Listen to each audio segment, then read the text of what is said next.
Selamat siang teman-teman semua. Kita mulai saja, sudah setengah dua, sambil menunggu yang lain dan nampaknya banyak yang menunggu di YouTube ya.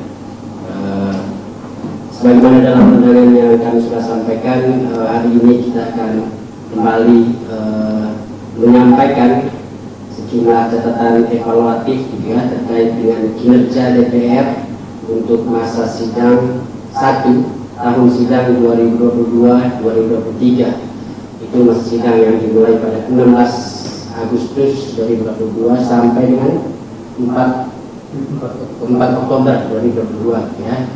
Dan kita tahu bahwa hari Selasa minggu depan tanggal 1 Oktober DPR akan memasuki masa sidang 2 tahun sidang 2022-2023 ya.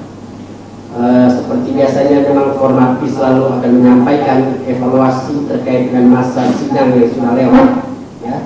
Persis 1, 2, 3 hari sebelum masa sidang yang baru akan dimulai, dan itu yang kita lakukan hari ini ya.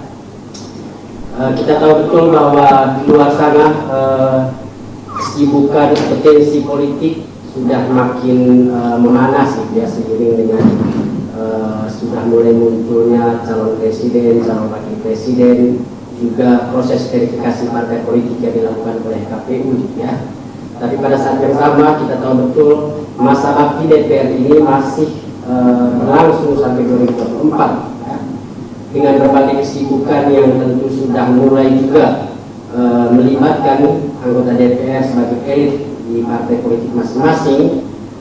Tentu evaluasi yang disampaikan terkait dengan kinerja DPR itu menjadi sangat penting untuk memastikan DPR terus menjalankan tanggung jawabnya sebagai wakil rakyat ya, walaupun mereka juga di sisi yang lain punya tanggung jawab untuk bekerja dengan partai politik masing-masing menjelang pemilu. Karena itu mari kita coba lihat apa yang terjadi pada masa sidang 1 lalu dan apa saja catatan yang ditemukan formapi dari pelaksanaan tugas dan fungsi DPR. Kita akan dengarkan evaluasinya, dan evaluasi kali ini akan dibacakan oleh saudara Taryono ya, Taryono. Di sebelah kanan itu Jadiono, peneliti senior formapi yang bertanggung jawab terhadap riset terkait dengan pelaksanaan tugas DPR di bidang pengawasan ya. Yang sebelah kirinya Mas Jadi itu Pak Madeleo Wiratma, beliau adalah Direktur Eksekutif Formapi. Sebagai peneliti dia banyak menggumuli isu-isu kelembagaan ya di DPR, mulai dari persoalan absensi anggota, kemudian kinerja pimpinan DPR ya, dan juga pelaksanaan kode etik, itu juga Mas Made. Dan Yono ini peneliti bidang anggaran formapi, saya sendiri Lucius, peneliti bidang legislasi. Masih ada satu lagi yang pegang kamera itu peneliti bidang anggaran juga, Albert Purwan ya. Saya ini DPR mulai dengan masa sidang tahun sidang 2022-2023. Agenda masa sidang pun sudah disiapkan melalui keputusan rapat konsultasi pengganti rapat Badan Musyawarah atau BAMUS tanggal 23 Juni 2022 yang antara lain menetapkan bahwa masa sidang 1 akan berlangsung dari 16 Agustus sampai dengan 31 Oktober 2022. Masa sidang 1 terdiri dari masa sidang dari tanggal 16 Agustus sampai 4 Oktober 2022 atau dalam 50 hari kalender atau 35 hari kerja, dan masa reses dari tanggal 5 Oktober sampai dengan 31 Oktober 2022, 27 hari kalender atau 19 hari kerja. Sementara alokasi waktu dibagi untuk fungsi-fungsi dengan rincian rencana kegiatan fungsi legislasi dialokasikan 30%, fungsi anggaran 40%, dan fungsi pengawasan 30%.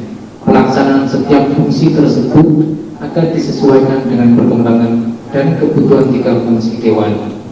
Rilis efektif DPR masa sidang 1 ini meliputi fungsi legislasi, anggaran, dan pengawasan serta bidang kelembagaan. Yang pertama persoalan dengan fungsi legislasi.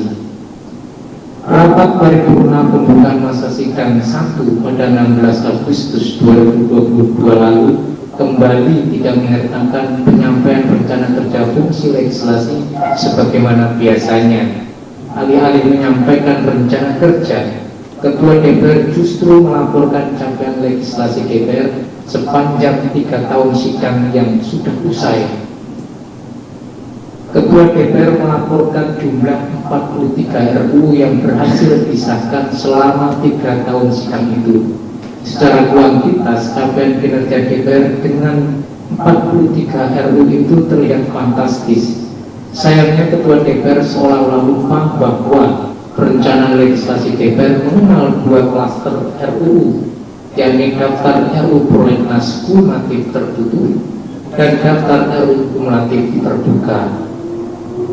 Jika 43 RUU yang dihasilkan itu dibagi berdasarkan klaster perencanaan tersebut, maka akan terlihat bahwa hanya 18 diantaranya yang merupakan bagian dari daftar RUU prolegnas prioritas.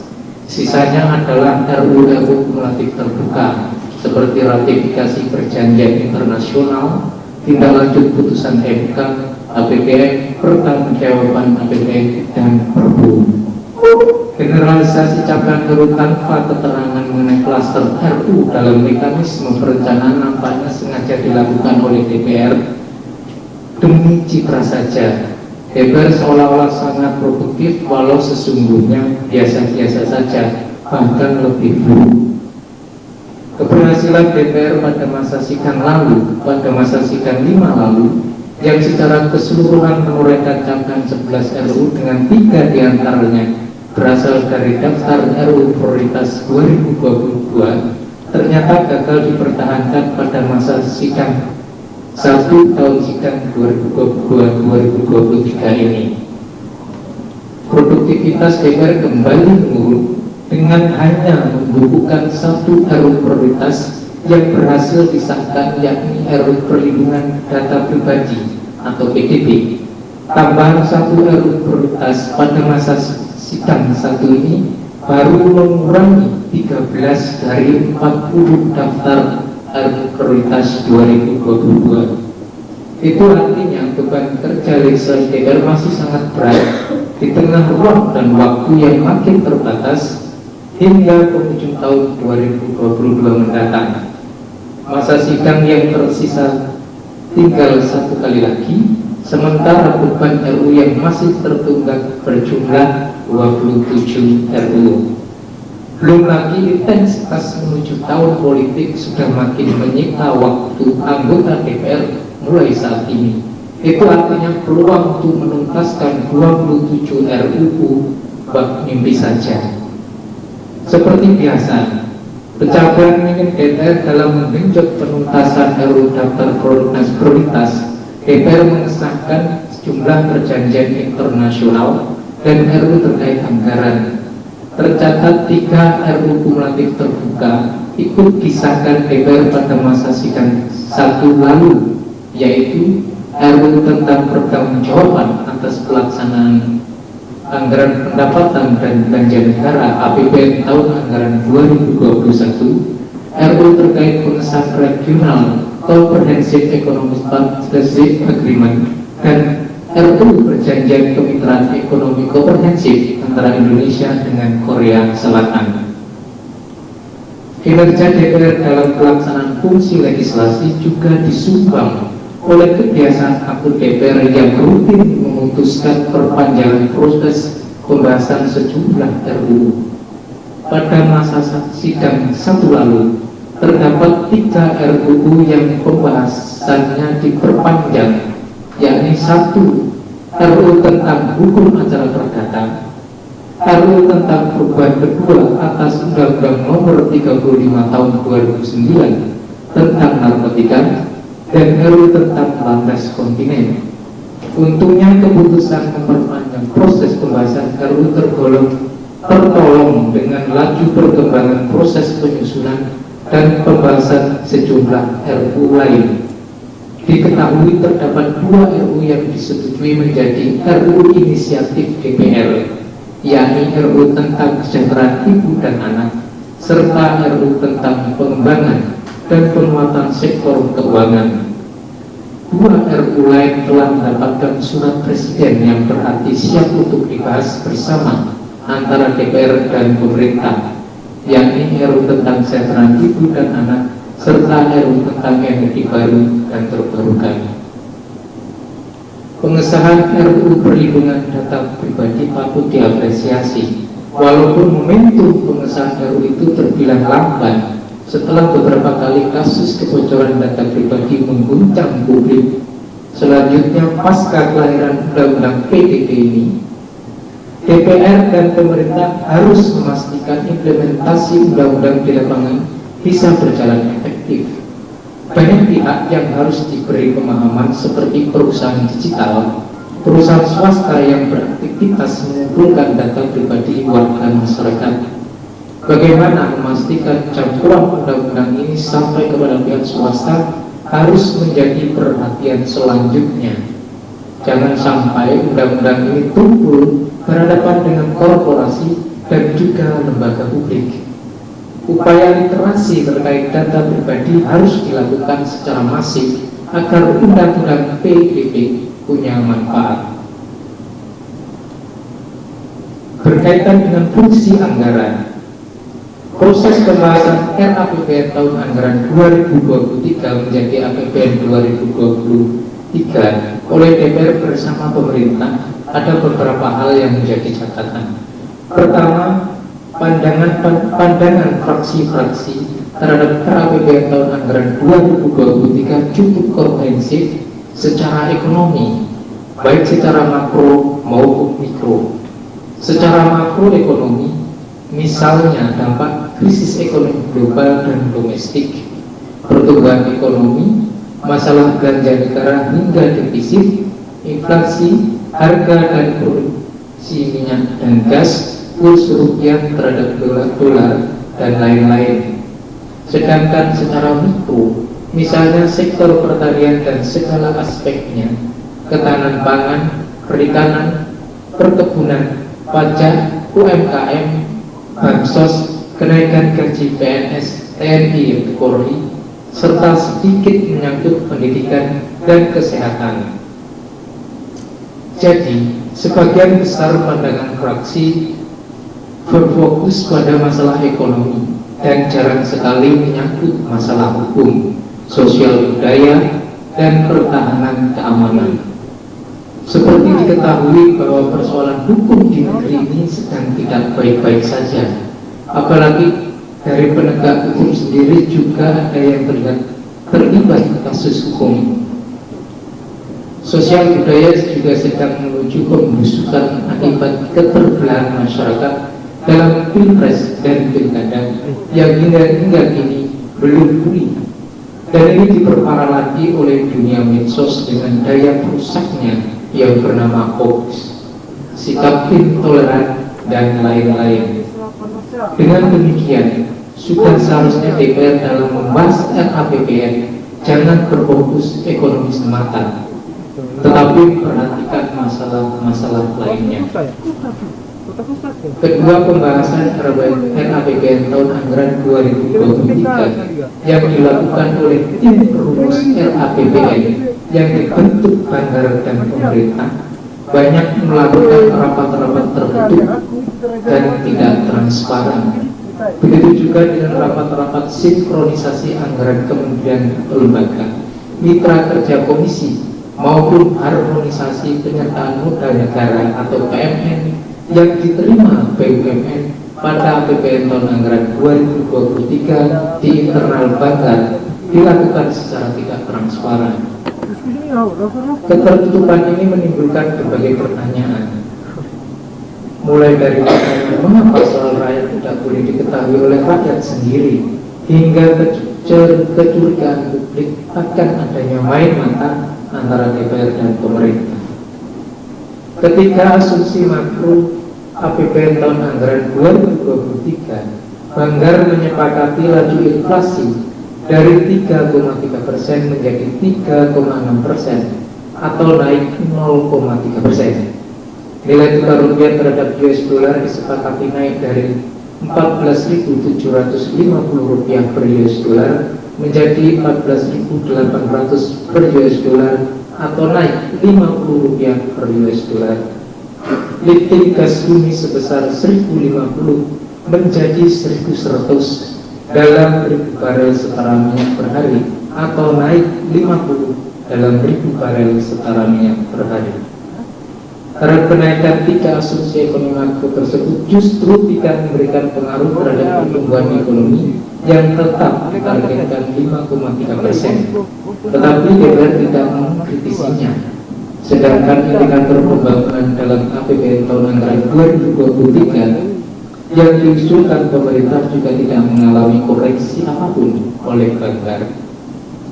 Keempat, DPR menyepakati postur APBN tahun anggaran 2023 di mana pendapatan negara dari 2.443,6 triliun rupiah menjadi 2.463 triliun rupiah atau naik sebesar 19,4 triliun rupiah. Kenaikan terbesar disumbang oleh penerimaan negara bukan pajak atau PNBP dari 426,3 triliun rupiah menjadi 441,4 triliun rupiah atau naik 15,1 triliun rupiah, dan penerimaan perpajakan dari 2.016,9 triliun rupiah menjadi 2.021,2 triliun rupiah atau naik 4,3 triliun rupiah. Kenaikan pendapatan negara yang diupayakan oleh DPR cukup wajar, realistis dan elegan. Namun meningkatnya pendapatan negara diparter oleh Banggar dengan menaikkan belanja negara sebesar 19,4 triliun rupiah atau dari 3.041,7 triliun rupiah menjadi 3.061,2 triliun rupiah.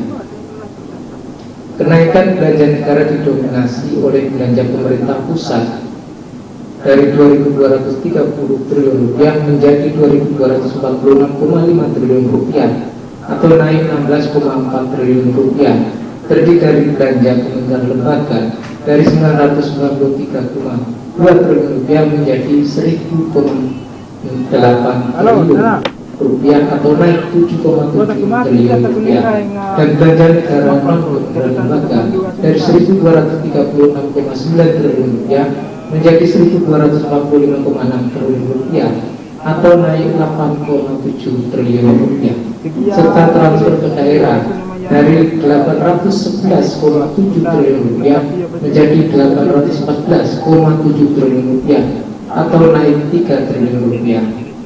Hasil kesepakatan ini dilakukan secara terselubung atau transaksi tawar-menawar dari Banggar. Padahal sejak awal DPR ingin fokus pada upaya peningkatan penerimaan perpajakan dan PNBP tanpa menyinggung persoalan belanja negara.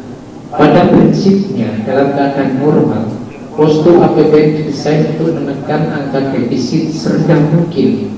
Realitanya Banggar tidak menggunakan momentum keberhasilannya yang telah mampu menaikkan pendapatan negara untuk dimanfaatkan menekan angka defisit lebih rendah lagi hingga di bawah 2,84% terhadap PDB yang disepakati saat ini. Kelima, proses pembahasan pagu anggaran dan rencana kerja anggaran RAPBN tahun anggaran 2023 oleh Komisi dengan mitra kerja KL seharusnya dilakukan dalam 2 tahap. Tahap pertama, rapat komisi membahas pagu anggaran mitra kerja KL untuk memperoleh kesepakatan sebelum hasilnya diserahkan ke Badan Anggaran untuk dilakukan sinkronisasi. Tahap kedua, komisi membahas dan menetapkan pagu anggaran berdasarkan hasil sinkronisasi dari Banggar. Komisi yang mematuhi tahap pertama dan kedua, yakni Komisi 3 dengan 5 lembaga, Komisi 4 dengan 2 kementerian, Komisi 6 dengan 8 KL, Komisi 7 dengan 1 kementerian, Komisi 10 dengan 4 KL. Namun ada juga komisi yang tidak memenuhi salah satu tahapan sehingga tidak konsisten dengan peraturan. Misalnya ada komisi yang hanya membahas pagu anggaran tahap pertama, yaitu Komisi 1 dengan 8 kementerian dan lembaga atau badan, Komisi 2 dengan 3 KL, Komisi 3 dengan 8 KL atau badan, Komisi 4 dengan 1 kementerian, Komisi 5 dengan 5 kementerian atau badan, Komisi 7 dengan 1 kementerian, dan Komisi 11 dengan 6 KL atau badan. Artinya terdapat proses yang telah ditentukan tidak dipatuhi oleh komisi, yakni tahap kedua mengenai sinkronisasi.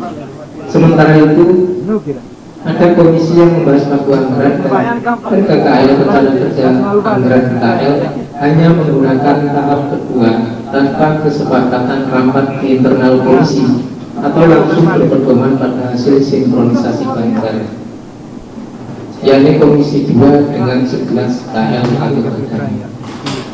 Ketidakpatuhan komisi untuk mengikuti tahapan-tahapan itu juga menunjukkan ketidakseriusan DPR dalam membahas RAPBN. Selain itu, hampir semua mitra kerja KL yang mengajukan usulan tambahan anggaran untuk ditetapkan menjadi pagu alokasi anggaran APBN tahun anggaran 2023 disetujui dan didukung oleh komisi, termasuk tambahan pagu alokasi anggaran yang diusulkan oleh Kementerian Perdagangan. Padahal berdasarkan laporan hasil pemeriksaan laporan keuangan pemerintah pusat tahun 2021, BPK memberikan opini wajar dengan pengecualian atau WTP. Justru sebaliknya, pagu alokasi anggaran Kementerian Pertanian dipotong atau mengalami penghematan dari semula 15,4 triliun rupiah menjadi 15,3 triliun rupiah, meskipun mendapatkan opini wajar tanpa memenuhi pengecualian dari BPK. Hal ini juga memperlihatkan ketidakpatuhan DPR dalam memberikan reward and punishment bagi KL dalam membahas anggaran. Keenam, BUMN penerima PMN dalam APBN tahun anggaran 2023. Komisi 6 menyetujui PMN tunai APBN tahun anggaran 2023 yang semula diusulkan sebesar 41,31 triliun rupiah menjadi 41,297 triliun rupiah, atau dilakukan penghematan 16,01 miliar rupiah, dan PMN non tunai sebesar 3,02 triliun rupiah. DPR tidak memiliki penilaian atau tolok ukur yang jelas terkait BUMN yang layak menerima PMN. Terdapat BUMN penerima PMN yang masih memiliki masalah dengan tata kelola keuangan, diantaranya PT PLN Persero dengan dugaan adanya kasus korupsi, dan PT Utama Karya Persero yang belum mengembalikan kerugian negara sebesar 40,8 miliar rupiah atas kasus korupsi. Parahnya lagi, diberikannya tambahan PMN tunai APBN tahun anggaran 2022 untuk PT Utama Karya sebesar 7,5 triliun, atau dari 23,85 triliun menjadi 31,35 triliun rupiah, dan PMN non tunai yang berasal dari barang milik negara senilai 1,93 triliun rupiah. Padahal syarat yang harus dipenuhi BUMN penerima PMN adalah yang berkontribusi kepada negara berupa memberikan keuntungan dan mempunyai tata kelola keuangan perusahaan yang sehat. Jadi, lagi-lagi DPR menunjukkan ketidakpatuhan terhadap peraturan yang menjadi dasar pemberian PMN kepada BUMN. Ketujuh, pembahasan pertanggungjawaban atas pelaksanaan APBN tahun anggaran 2021. Meski realisasi pendapatan dan belanja negara APBN tahun anggaran 2021 mencapai di atas target 100%, namun LKPP tahun 2021 terdapat ketidakpatuhan yang ditemukan oleh BPK. DPR cenderung mengabaikan berbagai persoalan atas temuan-temuan BPK tersebut. Niat DPR untuk memperbaiki pengelolaan keuangan secara serius nampaknya dikelabui oleh predikat wajar tanpa pengecualian atas LKPP tahun 2021 dan memberikan apresiasi. Terdapat permasalahan yang cukup serius dari 27 temuan BPK, diantaranya penerimaan negara terdapat pengelolaan insentif dan fasilitas perpajakan sebesar 15,31 triliun rupiah belum sepenuhnya memadai. Penerimaan PNBP sebesar 3,97 triliun rupiah belum memadai. Pelaksanaan belanja PCPM sebesar 10,2 triliun tidak memadai. Pertumbuhan ekonomi pun meleset dari target 4,5 hingga 5,5%. Realisasinya hanya 3,69%. Dan dari 83 kementerian lembaga atau KL, sebanyak 4 laporan keuangan KL tahun 2021 memperoleh opini wajar dengan pengecualian atau WTP. Dengan demikian, tampaknya DPR tidak mempunyai usaha yang sungguh-sungguh untuk memperbaiki pengelolaan keuangan negara ke arah yang lebih baik.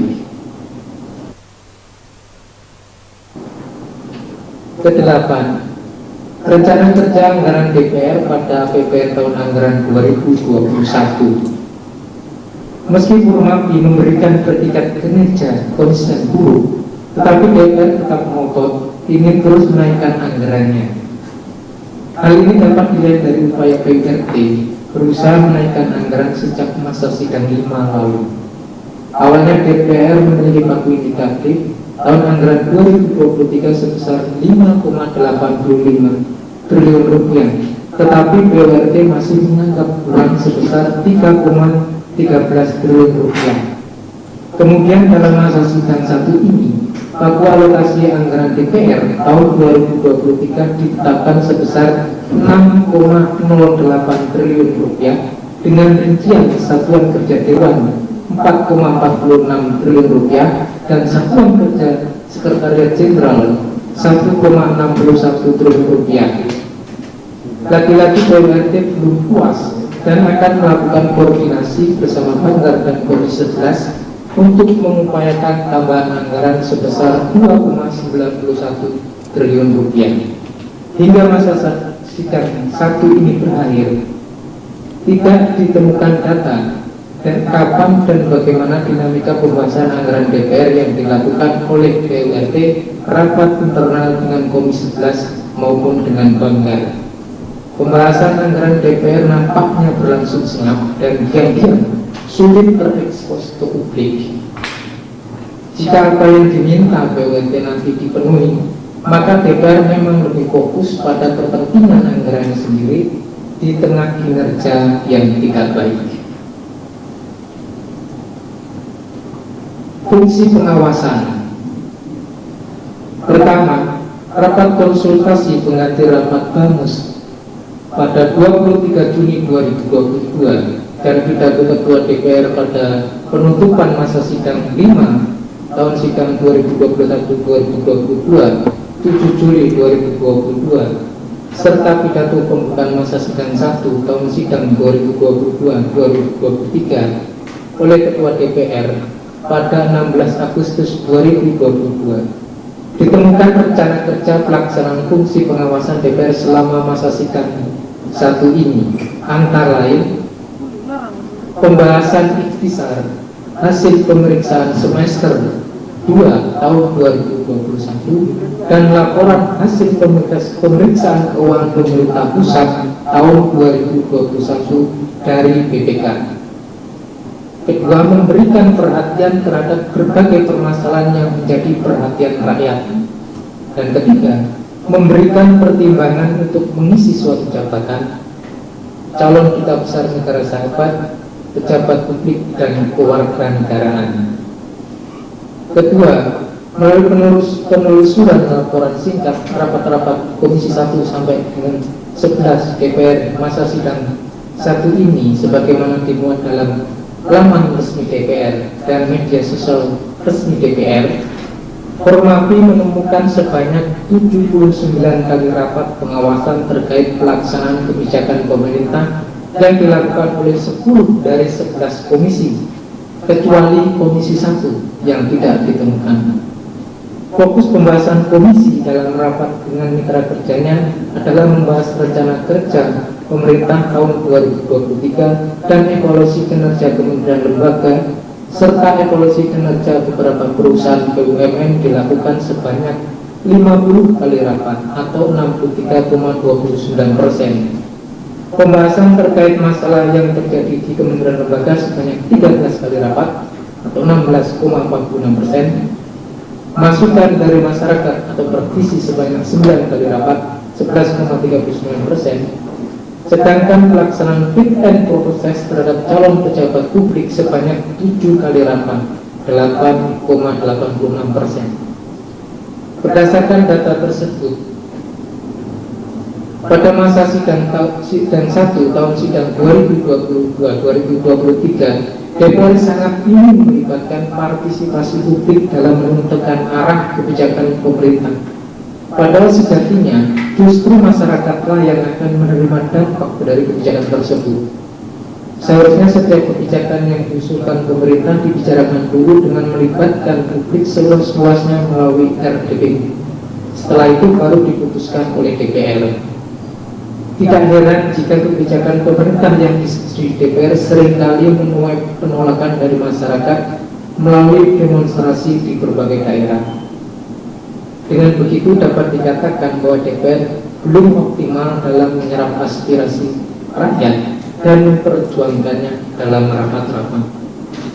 Ketiga, selama masa sidang 1 ini, Formapi menemukan 17 kali rapat terkait pengawasan pelaksanaan undang-undang dan peraturan turunannya oleh 7 komisi, yaitu Komisi 2, 4, 5, 6, 8, 9, dan 10. Sebanyak 5 kali rapat terkait permasalahan yang harus diselesaikan oleh kementerian lembaga sesuai dengan undang-undang, peraturan pemerintah, dan instruksi presiden. 4 kali rapat terkait penyusunan dan persetujuan beberapa peraturan tentang kepemiluan seperti peraturan KPU, Bawaslu, dan DKPP. 3 kali rapat terkait usulan revisi undang-undang, peraturan presiden, dan peraturan menteri atau permen. 4 kali rapat terkait masukan dari publik terhadap pelaksanaan undang-undang dan permen, dan 1 kali rapat terkait sosialisasi undang-undang. Undang-undang dan peraturan turunannya adalah produk DPR bersama pemerintah, maka keduanya memiliki tanggung jawab yang sama antara pelaksana dan pengawas. Jika gagal dalam pelaksanaannya, pengawas juga bisa dikatakan gagal karena tidak bisa mengawasi dengan baik. Sebagai pengawas, DPR harus tegas dan berani memberikan punishment bagi KL yang tidak melaksanakan tugasnya sesuai dengan amanat undang-undang dan peraturan turunannya. Selain itu, DPR juga memiliki tugas untuk mensosialisasikan produk perundang-undangan dan tidak semata-mata membebankannya kepada pemerintah. Keempat, pengawasan pelaksanaan APBN. Selama masa sidang 1 ini, Formapi menemukan 44 kali rapat yang dilakukan oleh 8 komisi, yaitu Komisi 3, 4, 5, 6, 7, 9, 10, dan 11. Sebanyak 37 kali rapat membahas realisasi anggaran tahun anggaran 2021 dan tahun anggaran 2022. 6 kali rapat membahas penyertaan modal negara tahun 2022 dan 2023, dan 1 kali rapat membahas realisasi penerimaan negara bukan pajak atau PNBP. Terkait realisasi anggaran tahun anggaran 2021 pada KL, komisi-komisi hanya menerima penjelasan dan mengapresiasi serta meminta KL meningkatkan serap anggaran pada tahun berikutnya. Begitu pula terhadap realisasi anggaran KL tahun anggaran 2022 per bulan Agustus 2022. Komisi hanya meminta agar KL meningkatkan serap anggarannya. Anggaran yang dikucurkan pada KL tentu melalui persetujuan DPR, maka peran DPR tidak hanya memastikan anggarannya saja yang sesuai dengan target, tetapi juga memastikan anggaran tersebut tepat sasaran dan memberikan manfaat sebesar-besarnya untuk rakyat melalui program-program yang direncanakan.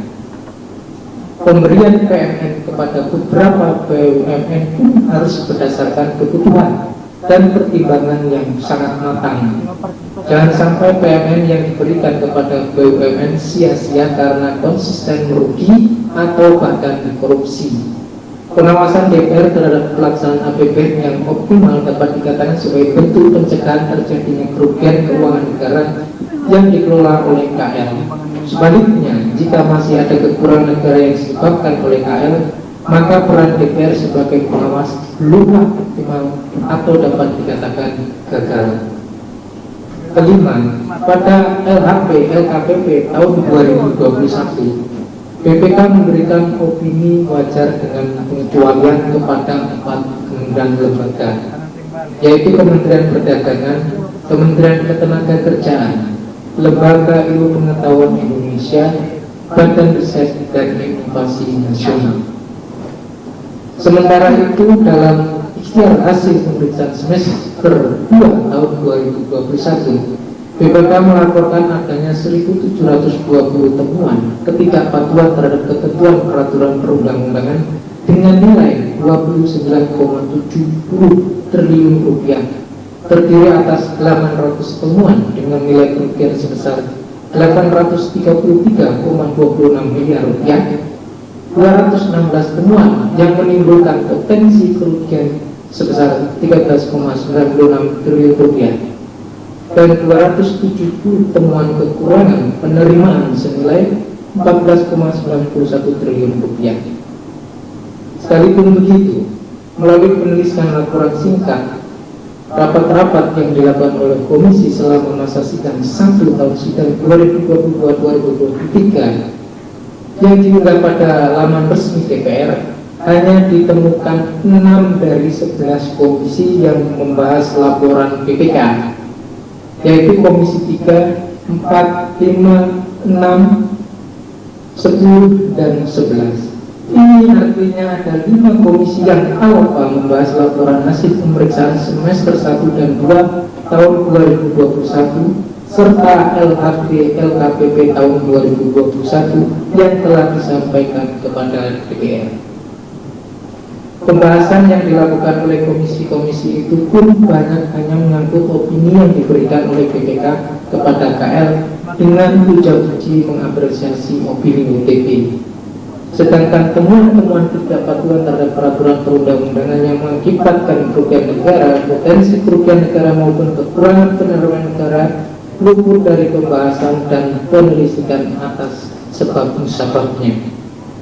Opini WTP diberikan untuk menunjukkan kewajaran informasi laporan keuangan, bukan secara spesifik untuk menyatakan bahwa entitas mendapatkan opini WTP telah bebas dari korupsi.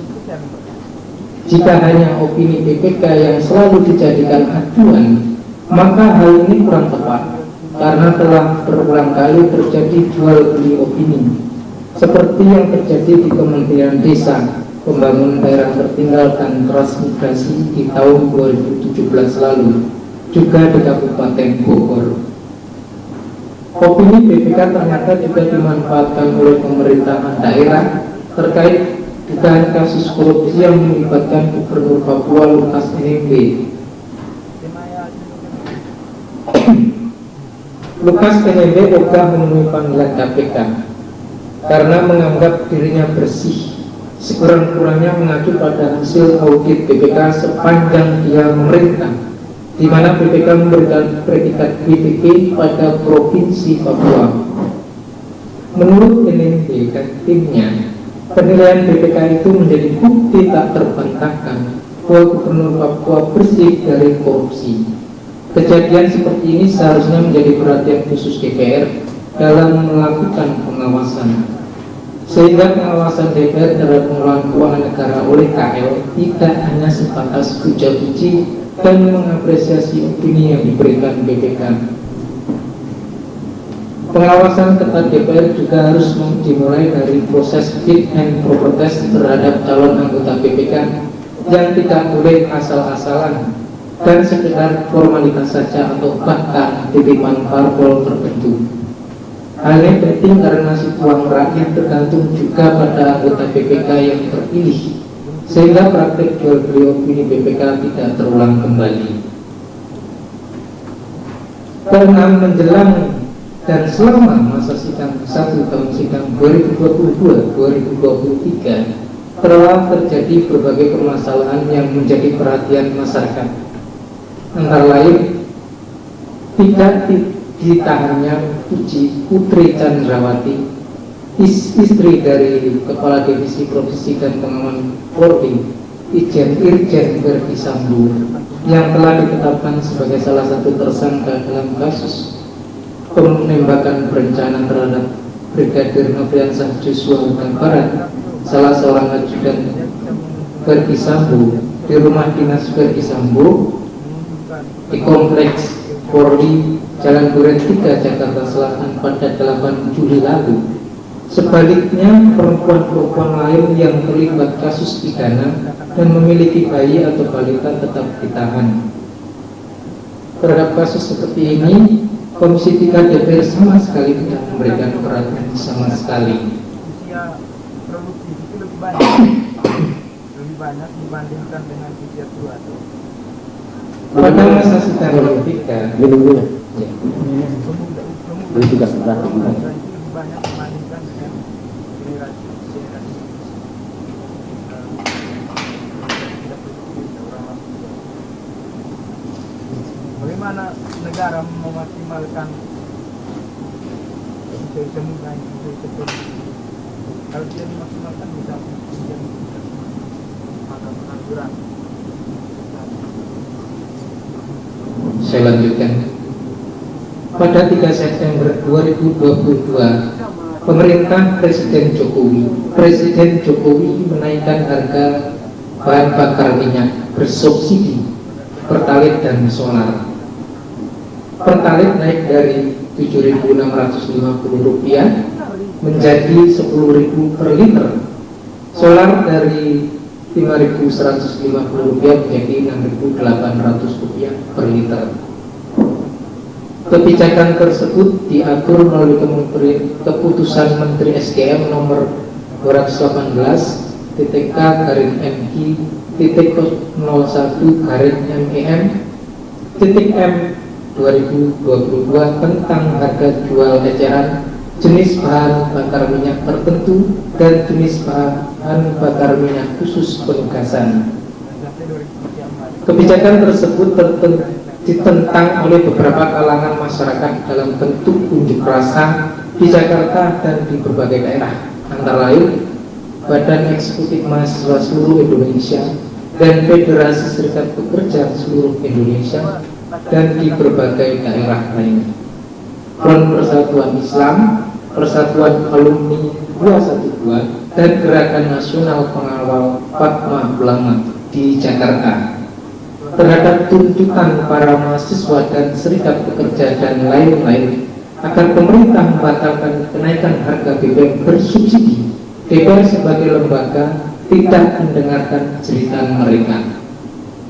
Pada 14 September lalu, dalam rapat dengar pendapat Badan Anggaran DPR dengan Badan Kebijakan Fiskal Kementerian Keuangan, Ketua Banggar Said Abdullah mewacanakan agar daya listrik kelompok rumah tangga miskin dinaikkan dari 450 volt ampere ke 900 volt ampere karena PLN mengalami oversupply listrik sebanyak 6 gigawatt. Meski begitu, Ketua PD Banggar DPR Said Abdullah mengatakan perubahan daya tersebut tidak bisa dilakukan secara cepat karena masih membutuhkan penyesuaian data terkini penerimaan subsidi serta perlu menyesuaikan dengan tingkat kebutuhan pelanggan. Sekalipun hal tersebut masih berupa wacana, tetapi DPR yang seharusnya membela kepentingan rakyat justru menunjukkan hal yang sebaliknya, yakni lebih membela PLN. DPR seolah justru menjadi marketingnya PLN daripada juang untuk kesejahteraan rakyat. Pada 19 September 2022, Menteri Koordinator Bidang Perekonomian Erlangga Hartarto menyatakan pemerintah tengah menguji coba program konversi LPG 3 kg ke kompor listrik di beberapa daerah seperti Bali dan Solo. Terkait program konversi kompor LPG 3 kg ke kompor listrik ini, Direktur Utama PT PLN Darmawan Prasojo mengatakan program konversi LPG ke kompor induksi ini listriknya lebih hemat dibandingkan dengan menggunakan kompor LPG 3 kg. Terhadap munculnya wacana konversi kompor gas 3 kg ke kompor listrik tersebut, DPR juga sama sekali tidak bersuara. Padahal kebijakan kompor gas 3 kg ini dimaksudkan untuk memberikan subsidi kepada rakyat miskin yang seharusnya dibela oleh DPR. Pada 1 Oktober 2022 telah terjadi tragedi sepak bola di Stadion Kanjuruhan Magelang dalam laga sepak bola Liga 1 antara Arema FC versus Persebaya Surabaya. Jangan tanyakan kepada Dalam tragedi mengerikan tersebut telah menimbulkan ratusan korban meninggal dunia. Data terakhir mencapai 133 korban meninggal dunia. Pada rapat paripurna penutupan masa sidang Sabtu yang lalu, pimpinan dan anggota DPR mengucapkan turut berduka cita dan mengenakan pita hitam di masing-masing lengan dengan bertuliskan duka Kanjuruhan. Tragedi ini tentu harus menjadi perhatian serius semua pihak untuk mengusut tuntas dan mencegah kejadian serupa ke depannya. Komisi 3 yang bermitra dengan Kepolisian RI dan Komisi 10 dengan Kementerian Pemuda dan Olahraga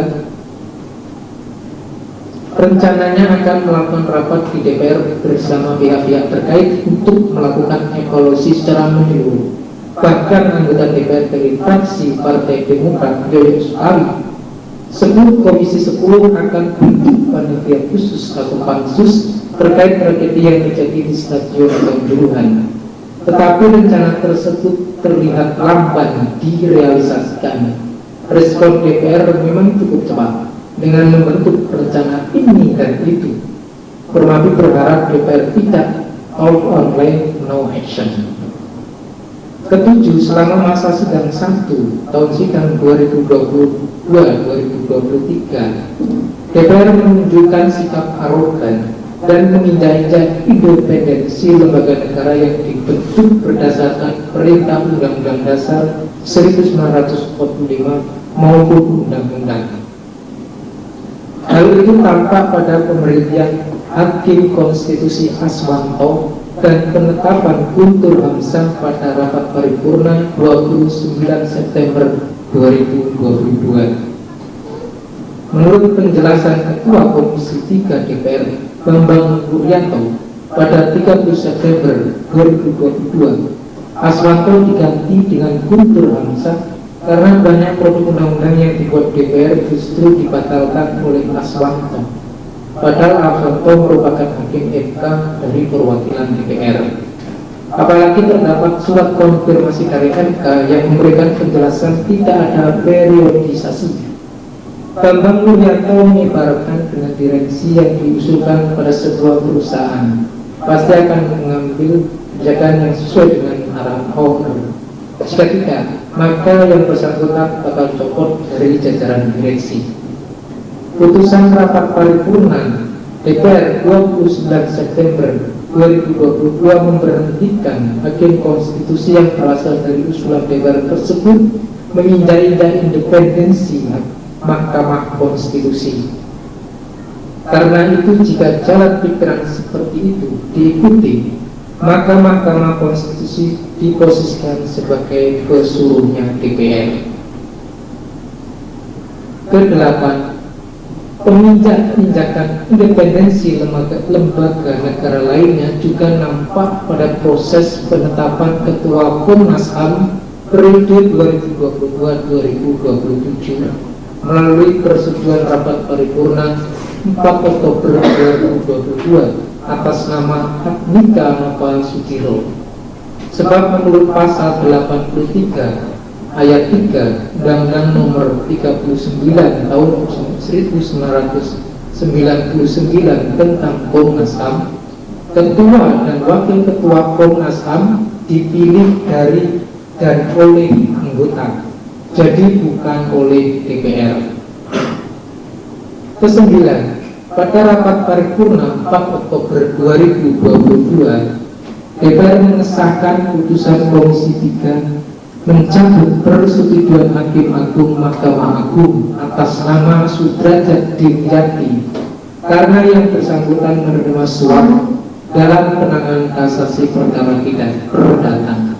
Sikap seperti ini menunjukkan bahwa DPR cuci tangan atas ketidakcermatannya dalam memfit and proper test calon hakim, alias tidak mau dipersalahkan atas ketidakmampuan DPR mendeteksi calon hakim MA yang profesional dan berintegritas. Terakhir, bidang kelembagaan. Pertama, kunjungan-kunjungan ke berbagai daerah yang dilakukan oleh Ketua DPR Puan Maharani cukup baik, karena salah satu tujuannya adalah memastikan program-program pemerintah sudah dilaksanakan dengan baik. Selain sebagai rasa empati terhadap keadaan masyarakat, kunjungan itu juga dapat dimanfaatkan untuk menyerap aspirasi mereka. Sayangnya kunjungan itu disertai dengan pemberian bantuan dari pemerintah, sehingga seolah-olah Puan sebagai pihak eksekutif. Tentu ini menimbulkan pertanyaan liar yang kemudian mengaburkan esensi tujuan bantuan tersebut dan memunculkan pengarah ada kepentingan politik tertentu di balik pemberian bantuan itu. Kedua, dalam berbagai pernyataannya, Puan Maharani sering mengungkapkan bahwa DPR berkomitmen untuk mendukung pemerintah dalam menyelesaikan berbagai permasalahan bangsa dan negara. Sikap itu tentu benar selama program-program pemerintah dilaksanakan secara benar dan transparan serta bertanggung jawab. Namun jika yang terjadi hal yang sebaliknya, maka DPR mesti tetap kritis dengan koreksi dan solusi agar program pemerintah tetap on the track.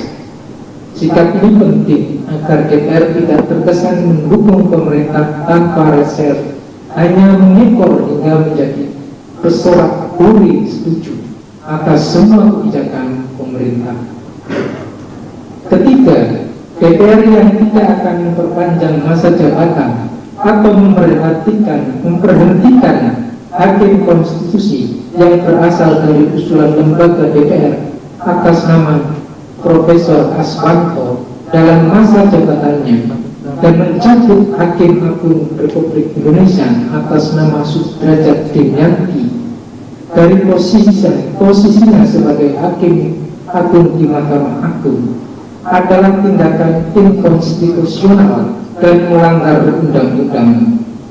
Tugas DPR hanya mengajukan calon hakim konstitusi dan hakim agung, sementara pemberhentiannya hanya karena alasan meninggal dunia, habis masa jabatannya atau telah berumur 70 tahun, melakukan tindak pidana, sakit, dan mangkir dari tugas-tugasnya. Sayangnya, tidak ada mekanisme untuk menghukum DPR jika melanggar konstitusi dan undang-undang. Berbeda dengan presiden yang bisa diimpeach sesuai peraturan perundang-undangan. Keempat, jumlah rapat komisi selama masa sidang Sabtu ini berjumlah 205 kali rapat. Ini sedikit meningkat dibandingkan dengan jumlah rapat komisi masa sidang sebelumnya, yakni dalam masa sidang 5 tahun sidang 2021-2022 sebanyak 186 kali rapat, dan masa sidang 4 tahun sidang 2021-2022 berjumlah 158 kali. Dengan demikian, kabar baiknya adalah ada tren peningkatan jumlah rapat dari satu masa sidang ke masa sidang berikutnya. Kemudian yang terbanyak melakukan rapat dalam masa sidang satu ini adalah Komisi 10 dengan 30 kali rapat. Sementara yang paling sedikit adalah Komisi 9 dengan 10 kali rapat. Sementara dari sisi sifat rapat, dari keseluruhan rapat komisi yang berjumlah 205 kali, 20 kali rapat atau 9,76% diantaranya dilakukan secara tertutup. Jumlah ketertutupan ini menurun bila dibandingkan dengan masa sidang 5 yang mencapai 13,44%. Dengan kata lain, keterbukaan meningkat sedikit. Sedangkan komisi yang paling tertutup dalam masa sidang 1 sama dengan masa sidang 5, yakni Komisi 8, di mana 15 atau 71,43% dari 21 rapatnya bersifat tertutup. Kelima, dari keseluruhan jumlah rapat badan DPR sebanyak 43 rapat, Balik melakukan rapat terbanyak yakni 24 rapat, disusul Banggar dengan 12 kali rapat dan BKSAP 7 rapat, serta 2 lainnya yakni BAKN dan PURT tidak tampak melakukan rapat. Kemudian bila dibandingkan dengan masa sidang 5 tahun sidang 2021-2022, maka jumlah rapat badan DPR masa sidang 1 menurun dari 51 rapat menjadi hanya 43 rapat. Sedangkan dari sisi sifat rapat, dari seluruh rapat badan DPR yang berjumlah 43 rapat, 42 rapat diantaranya dilakukan secara terbuka, sementara ada 1 rapat badan DPR yang tidak ada datanya. Dengan demikian, boleh dikatakan bahwa hampir semua rapat badan DPR bersifat terbuka, dan ini menjadi sebuah kemajuan karena di masa sidang sebelumnya atau di masa sidang 5 dinyatakan disclaimer terlalu banyak sifat rapat yang tidak ada datanya sehingga tidak dapat dinilai.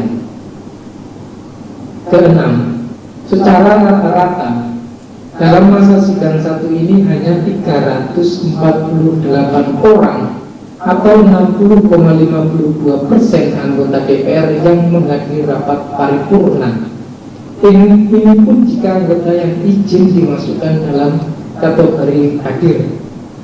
Jika dibandingkan dengan kehadiran rata-rata dalam masa sidang 5 yang hanya dihadiri 325 atau 56,52%, maka kehadiran rata-rata di masa sidang ini meningkat sedikit.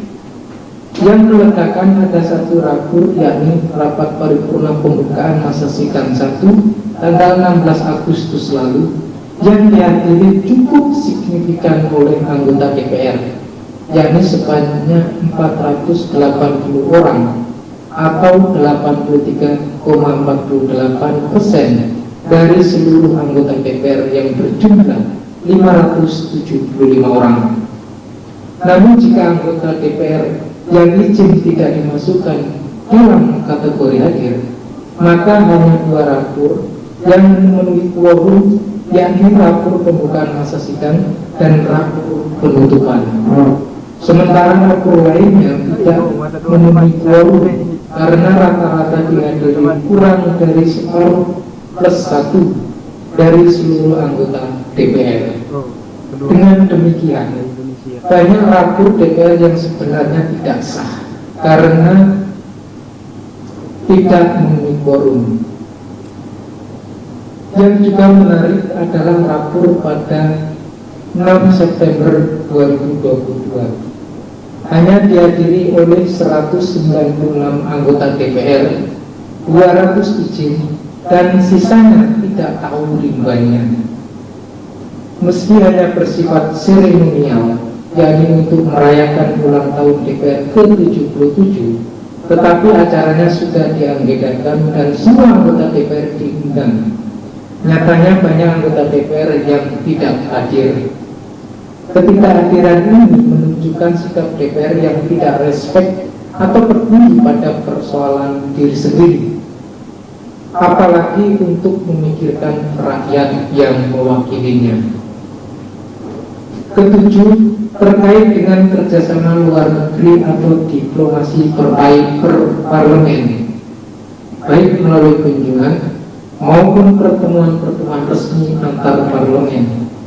Tentu banyak hal yang bisa didialogkan, diskusi, saling memberi informasi, serta mencari solusi bersama tentang berbagai hal sebagai bekal parlemen dalam menjalankan tugas di negara masing-masing. Namun kerjasama antar parlemen hanya mengikat lembaga parlemen dan tidak mewakili negara secara keseluruhan, karena kerjasama antar negara dilakukan pemerintah masing-masing. Yang terakhir adalah memberikan kesimpulan berdasarkan uraian di atas.